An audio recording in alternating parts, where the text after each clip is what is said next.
대통령실 이름을 기존에 붙여졌던 용산 대통령실 그대로 갖고 가기로 결정하였습니다. 대통령실 새 이름 위원회는 합당한 명칭이 나올 때까지 시간을 더 갖기로 발표하였는데 이게 흡사 비슷하게 반복되는 것 같습니다. 바로 전년도에 있었던 용산공원 공모전 선정작이 용산공원이어서 문제가 되었던 것과 같습니다. 청와대를 나와 윤석열 대통령이 직접 언급한 피플스하우스나 이태원로 22 등 그동안 물망에 오른 후보들은 모두 제외된 채 결국 결정된 것이 당초와 같은 대통령실이라니 정말 참담할 따름입니다.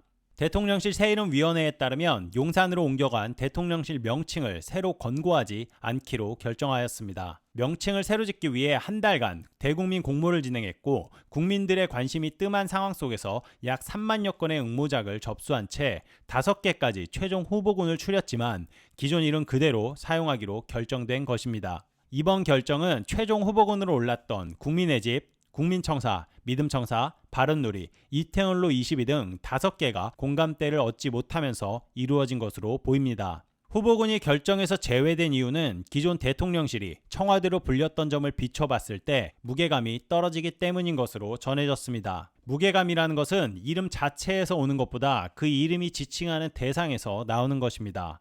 청와대도 대통령이 거주했던 공간이기에 푸른 기와집이라는 명칭에 무게가 실린 것이지 무게감 때문에 결정짓지 못했다는 것은 납득하기 어려운 발표인 듯합니다. 용산 대통령실이라는 명칭은 윤석열 대통령이 탈권위 차원에서 집무실 위치를 청와대에서 용산으로 옮기며 자연스레 붙여진 이름입니다. 공모 과정에서 새 이름을 확보하지 못했기 때문에 원래 이름 그대로 쓴 것입니다. 제왕적 권력을 벗어나 탈권위를 하겠다던 대통령이 공모전 이름도 3만여 건 중 5개로 추렸는데 어느 것 하나 마음에 들지 않아 본인께서 가장 마음에 드는 기존에 자연스레 붙여진 이름으로 결정하겠다고 한다면 이것 자체가 공모전에 응모한 3만여 명의 응모자들과 소통 없이 결정한 제왕적 결정이 아니었을까요?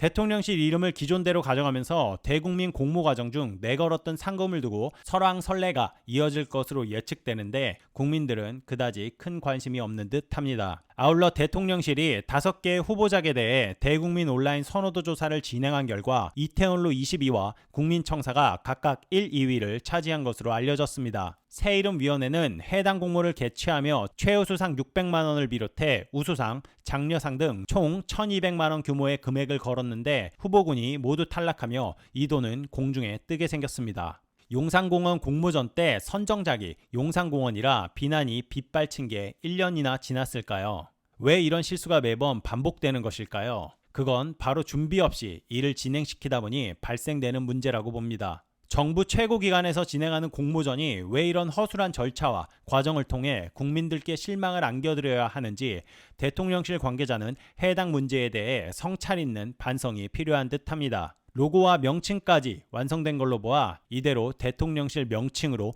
임기 말까지 사용될 듯합니다. 이상 용산정책연구소였습니다.